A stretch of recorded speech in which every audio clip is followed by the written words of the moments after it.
축복의 통로가 되어, 축복의 통로가 되어라는 제목으로 말씀을 드리겠습니다. 오늘 이 말씀은 여러분 대제사장이었던 아론과 그의 아들들, 제사장들이었던 그 아들들이 하나님의 명령에 따라서 이스라엘 백성들에게 복을 빌어주었던 축복 기도문을 담고 있습니다. 이 아론의 축복 기도는 참 오랜 시간 동안 제사장들을 통해서 축복의 통로로 사용되어져 왔습니다.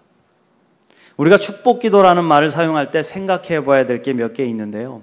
첫 번째는 복의 근원은 하나님이시라는 사실을 잊지 말아라. 그 복은 주인이 하나님이시고 주시는 분도 하나님이시다 이겁니다. 그저 우리는 복을 달라고 주시기를 빌 수만 있을 뿐이에요. 목사가 축복 기도한다고 해서 그 복을 목사가 주는 것이 아니고 하나님이 그를 통로로 사용하셔서 복을 내려주신다는 사실입니다. 그래서 우리가 누군가를 위해 기도할 때 축복해 주소서라는 말보다는 복을 주소서라는 말이 옳은 표현이에요. 축복 기도, 축복이라는 말에서 축은 빌 축자로다, 복을 빌다라는 뜻을 가진 겁니다. 축복 이러면 복을 비는 거예요. 하나님 축복해 주소서 그러면 하나님 복을 빌어주세요 이런 의미를 갖는 겁니다. 여러분 복을 주시는 하나님이 어디다가 복을 빌겠습니까? 그렇잖아요. 복을 주실 분한테 복 빌어주세요 그러는 겁니다. 그러므로 하나님 복을 주시옵소서, 이 말이 옳다. 근데 우리가 오늘날 오랜 세월 축복이라는 단어와 복이라는 단어를 같은 의미로 사용을 해왔어요. 입에 이제 익숙해져 버려서 기도할 때 축복해 주세요, 축복해 주세요 하다 보니까 축복이라는 단어와 복이라는 단어가 같은 뜻으로 쓰인 겁니다. 그래서 습관적으로 복을 축복이라고 표현해요. 이걸 너무 구분하다 보면 기도가 잘 되지 않고 막히게 되는 겁니다. 그렇잖아요. 아이고 축복해 주세요 했다가 이거 틀린 건데 이러고서 막 기도를 생각하면서 하다 보면 기도가 물 흐르듯이 나오지 않고 자꾸 막히게 되죠. 또 이렇게 축복 기도를 받으면서도 저거 틀렸는데 이러면서 따져 묻는 태도로 받게 되면 그 또한 은혜가 되지 않는 겁니다. 그러므로 합력하여 선을 이루시는 하나님의 은혜를 믿고 우리가 정성껏 복을 빌고 마음을 열어서 복을 받는 저와 여러분이 되시기를 간절히 축복합니다. 또 한 가지 알아야 할 사실은 축복 기도와 축도는 다르다는 거예요. 여러분 축복 기도는 우리 모두가 할 수 있어요. 우리를 왕 같은 제사장으로 불러주셨기 때문에 복의 통로로서 마음껏 빌어줄 수 있습니다. 여러분들의 자녀들에게, 가족들에게, 교우들에게, 친구들에게, 세상의 수많은 영혼들에게 복을 빌어주어야 됩니다. 그런데 축도는 달라요. 축도. 여기 지금 이 말씀, 이 순서지에 보시면 제일 마지막에 축복 기도해서 축도가 나오는데 이 축도는 베네딕티오라고 라틴어로 쓰는데 왕이나 예언자들이나 사도들이 특별한 자격과 권한을 부여받아서 백성들과 교인들을 축복하는 것을 뜻합니다. 그래서 모든 성도들이 하나님 앞에서 믿음의 삶을 살아가지만 하나님을 대신해서 목회자에게만 주신 특별한 권한이 있어요. 그것이 설교의 권한과 축도의 권한입니다. 이건 여러분들이 하고 싶어도 못해요. 자격을 부여받으셔야 돼요. 공부를 해야 되고 총회로부터 안수를 받으셔야 되고 인정을 받으셔야 되고 그리고 이 자리에 올라와서 성도들에게 설교를 하고 축도를 할 수가 있는 거예요. 하나님을 대신하여 말씀을 대언하고 축도를 드리는 것은 오직 목회자가 하도록 하나님 교회의 전통 속에서 지켜져 왔다. 그러면 예배의 제일 마지막을 장식하는 목회자의 축도를 여러분 소중히 받으시기를 축원합니다. 거기에 특별한 은혜와 권능을 하나님께서 부어주셨기 때문이에요. 그래서 바쁘시더라도 그냥 나가시지 마시고 얼굴은 못 보고 가시더라도 축도까지는 받고 가셔야 된다. 그래서 오늘 말씀에 나오는 민수기 축복을 우리가 어떻게 누리고 전하며 살 수 있을까? 오늘 말씀을 통해서 바르게 축복을 받고 바르게 축복을 빌어주는 법에 대해서 살펴보도록 하겠습니다. 이 민수기의 복이 저와 여러분의 복이 되시기를 간절히 축원합니다. 첫 번째로 하나님 우리가 복 받기를 원하신다. 믿습니까? 다시 말해서 하나님은 우리에게 복 주시기를 원하신다는 거예요. 22절부터 보시면 여호와께서 모세에게 말씀하여 이르시되 아론과 그의 아들들에게 말하여 이르기를 너희는 이스라엘 자손을 위하여 이렇게 축복하여 이르되 여호와는 내게 복을 주시고 너를 지키시기를 원하며 여호와는 그의 얼굴을 내게 비추사 은혜 베푸시기를 원하며 여호와는 그 얼굴을 내게로 향하여 드사 평강 주시기를 원하노라 할지니라 하라. 아멘. 여기서 3번씩 반복되는 단어가 있습니다. 바로 여호와는 이란 단어와 원하며 라는 단어입니다. 여호와는 이게 주어예요. 복의 근원, 복의 주체, 복을 주시는 분은 하나님, 여호와 하나님이시라는 것을 강조하는 것입니다. 그렇습니다. 우리가 결코 잊지 말아야 될 것은 다른 곳에 복이 없다 이거예요. 복의 근원, 복의 주인은 하나님이시기 때문이다. 이 믿음을 잃어버리면 자꾸 다른 곳에서 복을 찾으려고 합니다. 사람을 찾아가면 좋은 일이 생긴다고, 기도 응답 잘 된다고 그러면 사람한테 가서 머리를 자꾸 조아리게 되고, 또 돌을 만지거나 나무를 만지거나 그러면 재수가 좋다, 복이 있다고 하면 나무 쫓아가고 돌 만지려 가고 하고, 또 심지어는 자동차 꽁무니 뒤에 붙은 글자 하나 떼어내서 품고 다니면 복이 온다 그러면 그것만 띄러 다닌다 이거예요. 그거 띄어가지고 품고 다니면서 복 받는 줄 알고. 그러나 아니다. 복은 하나님이 주시는 것입니다. 또 복을 빌어주는 사람도 마찬가지예요. 기도 응답되면 마치 자기가 복을 준 것처럼 착각해가지고 교만해지는데 절대로 아니라 이거예요. 여러분, 하나님이 복을 주시는 것입니다. 믿습니까? 우리 하나님은 이 복을 주시기를 원하신다. 그래서 원하노라는 단어를 3번이나 반복하신 거예요. 원하노라, 원하노라, 원하노라. 하나님께서 내게 복 주시기를 원하시는 분이라는 것을 믿고 살아가는 것, 이게 성도로서 굉장히 중요한 것입니다. 저는 가끔 우리 아들 녀석들과 대화를 나누다가 은혜를 받을 때가 많습니다. 그건 우리 아들들이 제 마음을 이해해 주기 때문이에요. 저 아들들을 잘못하면 야단칩니다. 그리고 가끔 잔소리를 합니다. 그러다 보니까 아이들이 엄마하고 이야기하는 걸 더 좋아하지 저하고 얘기하는 걸 별로 좋아하지 않습니다. 가끔 제가 이렇게 근엄하게 들어가면 쓱 펴해가지고 방 안으로 다 들어가는 거예요. 가끔 제 잘못을 저지르고 혼이 나면, 저한테 혼나면 엄마는 또 마음이 아프니까 그 방으로 들어가서 아이들을 위로하는 게 들려요. 속상하지, 아이고 등을 두드려주고. 그래서 아이들을 위로해 줄 때가 있는데, 근데 아이들이 하는 얘기가 들려요. 나는 아빠가 나쁜 뜻으로 말씀한 게 아니란 거 안다고. 나 잘 되라고 하는 말이라고. 그리고 아빠는 이렇게 엄하게 이야기하고 그렇게 잔소리 하신 것 하시지만은 항상 내가 하는 말, 우리가 하는 말을 귀담아 들어주시고 다 들어주시더라고. 제가 그 얘기를 듣는데 마음에 감동이 오더라고요. 가슴이 울컥하더라고요. 그래, 고맙다. 맞다. 나는 내 자식들이 잘 되기를 바란다. 복 받기를 바란다. 하나님의 은혜를 많이 받고 형통한 인생 살기를 바란다. 그래서 내 마음을 알아준 아들들이 너무 고마워서 더 잘해주고 싶을 때가 많습니다. 이것이 아버지 하나님의 마음 아니겠냐 이거예요. 하나님은 우리에게 복 주시기를 원하세요. 믿습니까? 복을 주시기를 원하시는 하나님의 마음을 깨닫고 하나님이 주실 복을 사모하십시오. 그리고 복을 빌어주실 때 아멘 아멘 하고 화답하고 그 복을 누리라는 거예요. 누리라는 거예요. 언제나 기도하실 때 먼저 고백하세요. 하나님, 주님께서 저에게 복 주시기를 원하심을 믿습니다. 물된 동산 같은 복을 주시고 마르지 않는 샘 같은 복을 주시고 시냇가에 심은 나무가 받는 복을 주시고 나의 목자 되셔서 내 잔을 넘치게 하시는 복을 주시고 아무것도 부족함이 없는 최고의 복을 주옵소서. 이 복 주시기를 원하심을 믿습니다. 할렐루야. 그렇습니다. 이 복을 마음껏 받아 누리시는 저와 여러분이 되시기를 간절히 축복합니다. 두 번째로 세상이 줄 수 없는 복을 주신다 이거예요. 하나님 주시는 복은 세상이 줄 수 없는 거예요. 오늘 말씀 24절부터 26절에는 하나님만이 주시는 복이 담겨 있습니다. 먼저 첫 번째는 보호하시는 은혜의 복을 주십니다. 여호와는 내게 복을 주시고 너를 지키시기를 원하며 그랬어요. 여기서 지키신다, 지킨다는 단어를 히브리어로 샤마르 이렇게 발음합니다. 샤마르. 근데 이 말은 지키다, 보호하다, 망보다, 보초서다 그런 뜻을 가지고 있어요. 주님이 우리를 지키시는데 불꽃 같은 눈을 딱 뜨시고 지키신다는 거예요. 지켜주신다는 거예요. 시편 121편 3절 말씀에 여호와께서 너로 실족지 않게 하시며 너를 지키시는 자가 졸지 아니하시리로다. 시편 121편 7절 여호와께서 너를 지켜 모든 환난을 면케 하시며 또 내 영혼을 지키시리로다. 이 말씀을 여러분 믿습니까? 그렇습니다. 하나님이 지켜주셔야 삽니다. 우리는 인간이라 연약해서 눈을 아무리 부릅뜨고 지켜도 지킬 수 없습니다. 결코 졸지 않고 살아갈 수 없습니다. 아무리 의지를 가지고 내가 지킨다고 해도 나의 가정을, 나의 자녀들을, 나의 사업을, 내 직장을, 이 나라 민족을 지킬 수 없습니다. 하나님이 여호와께서 지켜주시지 않으시면 모든 것은 허사가 될 뿐이라.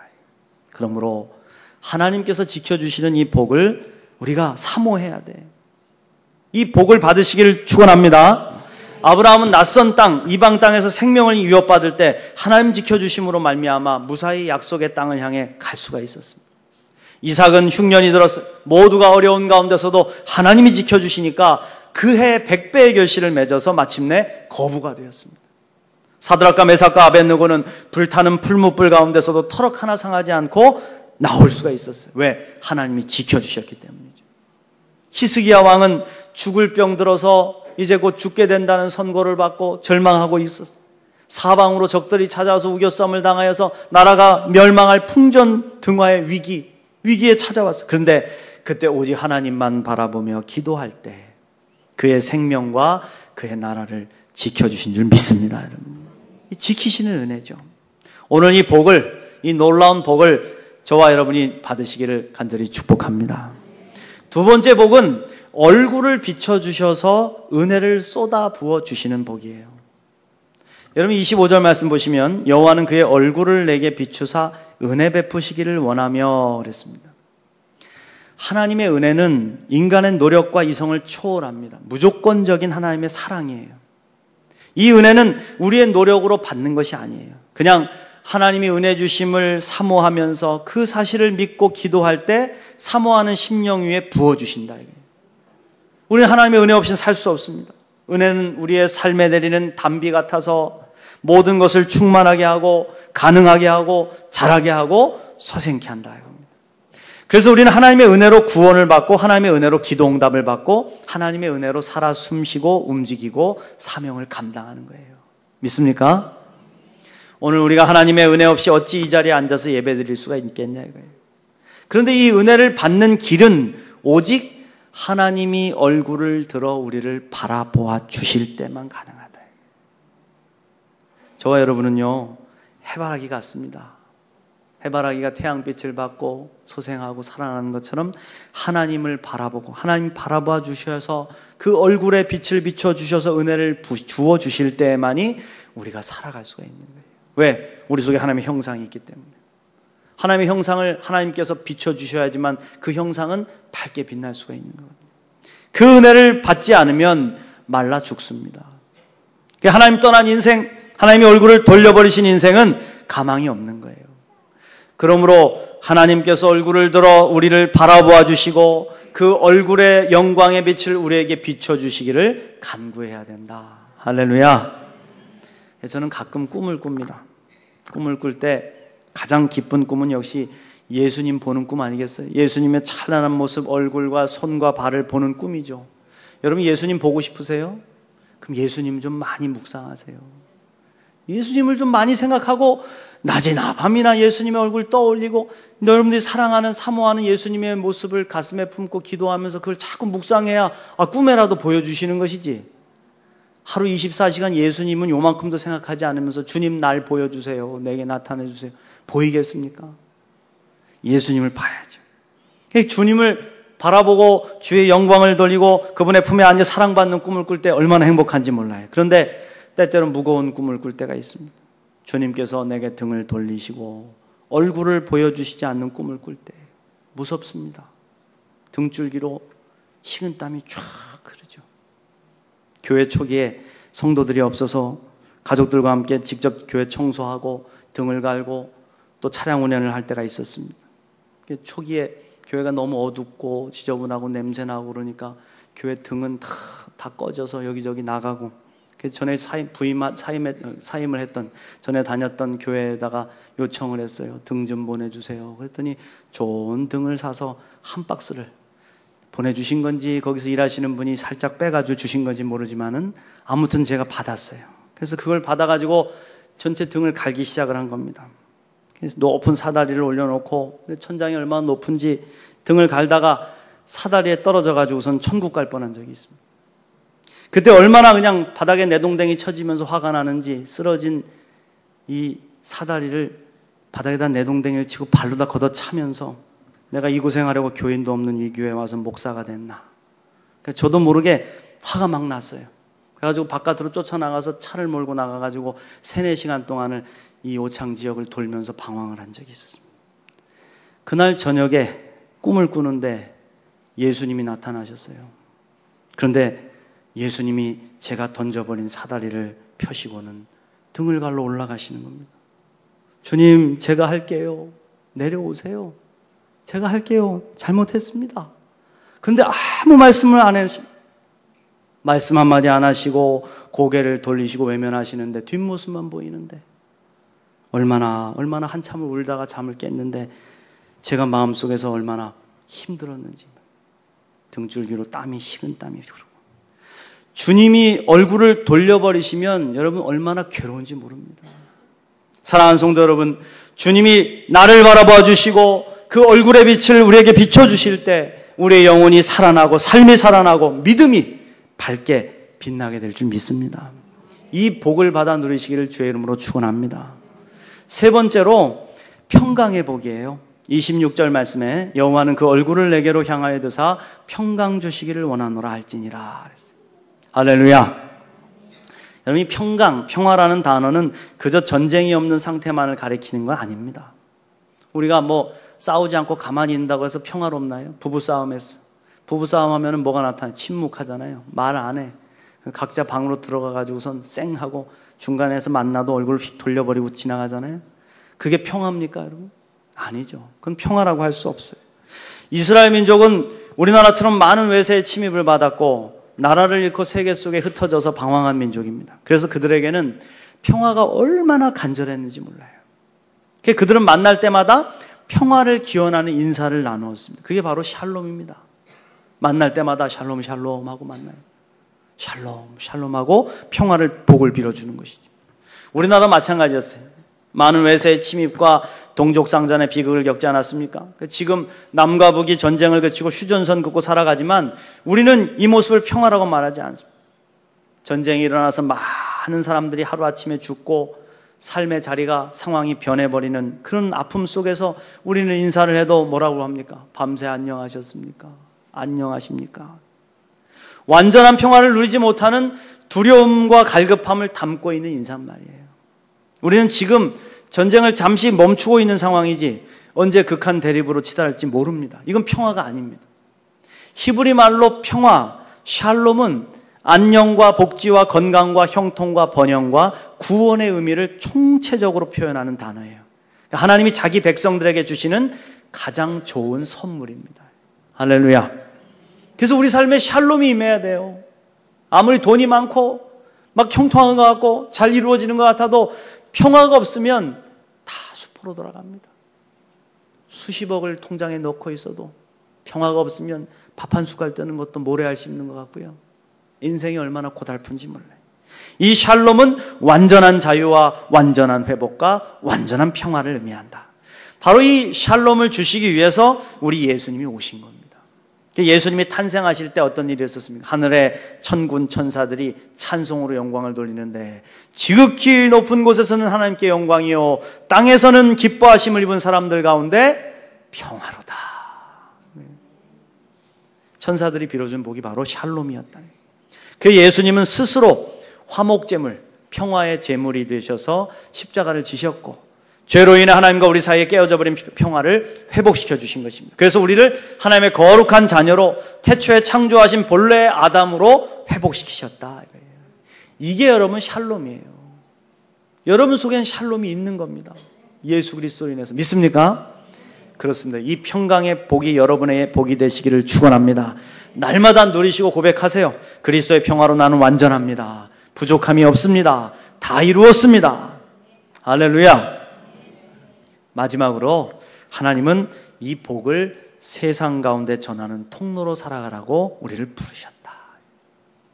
여러분, 우린 모두 다 왕 같은 제사장들입니다. 베드로전서 2장 9절 말씀에 그러나 너희는 택하신 족속이요 왕 같은 제사장들이요 거룩한 나라요 그의 소유가 된 백성이니 이는 너희를 어두운 데서 불러내어 그의 기이한 빛에 들어가게 하시니 아름다운 덕을 선포하게 하려 하심이라. 할렐루야. 하나님은 우리를 왕 같은 제사장들로 부르셔서 하나님의 거룩한 나라를 세우고 많은 사람들을 인도하고 축복하는 통로로 사용하기를 원하신다. 그래서 우리에게 사명을 주셨어요. 그 사명 가운데 중요한 사명이 바로 축복의 사명을 주신 겁니다. 축복의 사명. 여러분 믿습니까? 27절 말씀 보시면 그들은 이같이 내 이름으로 이스라엘 자손에게 축복할지니 내가 그들에게 복을 주리라 그랬어요. 여러분 그렇습니다. 하나님은 우리에게 축복하라 하셔요. 많이 축복하라 하십니다. 그러면 그 입술의 축복대로 복을 주시겠다고 약속하셨습니다. 왕 같은 제사장들이 가진 권한 가운데 가장 소중한 권한이 바로 축복의 권한이다. 그러니까 저와 여러분들에게 이 축복의 권한이 있어요. 그러므로 우리는 입술을 벌려서 부지런히 축복해야 됩니다. 이를 위해 우리가 두 가지를 잘해야 되는데요. 첫 번째는 상대방의 입술에서 축복이 흘러나오도록 도와줘야 돼요. 여러분 와이프들 여기 보면 남자분들보다 아내들이 기도를 더 많이 하실 거예요. 새벽 기도도 더 많이 하고 아무래도 기도의 통로로서 아내들이 남편을 위해서 자식들을 위해서 아버지들보다 더 많이 기도해 줄 텐데 그럼 아내의 입에서 축복의 기도가 좀 잘 흘러나오도록 도와주셔야 돼. 저는 목회자로서 새벽에 기도할 때 제 자신을 위한 기도는 별로 하지 않습니다. 그냥 저를 통로로 사용해 주세요 기도하고 나면 그때부터는 나라와 교회와 교인들을 위해서 기도합니다. 근데 이 축복의 기도가 잘 될 때가 있고 잘 안 될 때가 있습니다. 저도 인간이기 때문에 기도가 풀려서 막 술술 나올 때가 있고 기도가 막혀서 나오지 않을 때가 있어요. 이유는 분명합니다. 제가 마음이 기쁘고 행복하고 영적으로 충만하면 축복의 기도는 막 절로 나옵니다. 근데 마음이 아프고 슬프고 두렵고 괴로우면 기도의 문이 막혀요. 축복보다는 나 좀 살려달라고 해야 되니까 주님 나 좀 살려주십시오. 여러분도 마찬가지잖아요. 남편을 위해 자식을 위해 축복의 기도를 할 때 잘 될 때가 있고 안 될 때가 있을 거예요. 남편이 막 사랑스럽고 자식이 막 사랑스럽고 그러면 막 축복이 절로 나오는데 반대로 남편과 자식이 왼수 같으면 축복은 안 나오고 어떻게 한숨과 눈물만 나오잖아요. 한숨과 눈물만. 그러므로 우리가 복을 받기 위해서는 상대방의 입술에서 축복이 흘러넘치도록 도와줘야 된다. 도와줘야 된다. 위로해주고 배려해주고 사랑해줄 때 축복이 흘러넘칠 것이다. 결코 저주나 원망, 미움이 나오지 않도록 상대방의 복의 문을 활짝 열어줄 수 있는 저와 여러분이 되시기를 축원합니다. 또한 우리의 입술, 이 스스로의 입술이 복된 입술로 바뀌어야 됩니다. 여러분들에게 주신 입술의 권능이 얼마나 큰지 몰라요. 아담은 창조한 피조물, 하나님이 창조한 피조물을 그가 이름을 불렀는데 그 이름대로 됐다니까요. 아담아 네가 이름 지어라 그랬더니 참새, 그럼 참새가 되고 그가 이름을 지은 대로 그의 역할과 생명과 삶이 규정이 되어버렸다니까요. 얼마나 우리에게 주신 입술의 복이 놀라운 복인지. 우리가 많이 축복하면 이 세상이 복받은 세상이 될 것이고 많이 저주하면 세상이 저주받은 세상이 될 거예요. 아이고 이놈의 세상, 이놈은 이따구 세상이 다 있냐, 이따구 세상 다 망해버렸으면 좋겠다 자꾸 그래 보십시오. 진짜 망하는 세상 되는 겁니다. 그러나 우리가 입술을 벌려서 축복받을 세상, 하나님 사랑하시는 세상, 잘될 세상, 그렇게 자꾸 축복하면 그런 세상이 되는 것이죠. 여러분 그렇습니다. 여러분들 입술을 벌리면 그냥 복이 막 쏟아져 나오도록 축복하는 기도, 축복하는 훈련을 많이 하시기를 간절히 축복합니다. 왕 같은 제사장이신 사랑하는 성도 여러분, 축복의 의무를 잘 감당하십시오. 나라와 민족과 교회와 가정을 끊임없이 축복해 주십시오. 여러분의 자녀들을 위대하게 축복해 주십시오. 축복을 대언하게 하신 하나님을 믿고 마음을 좀 크게 열어서 좀 통 크게, 좀 찌질하게 말고 통 크게 온 세상을 축복하십시오. 그때 놀라운 기적의 역사, 축복의 역사가 여러분들의 입술을 타고 흘러넘칠 줄로 믿습니다.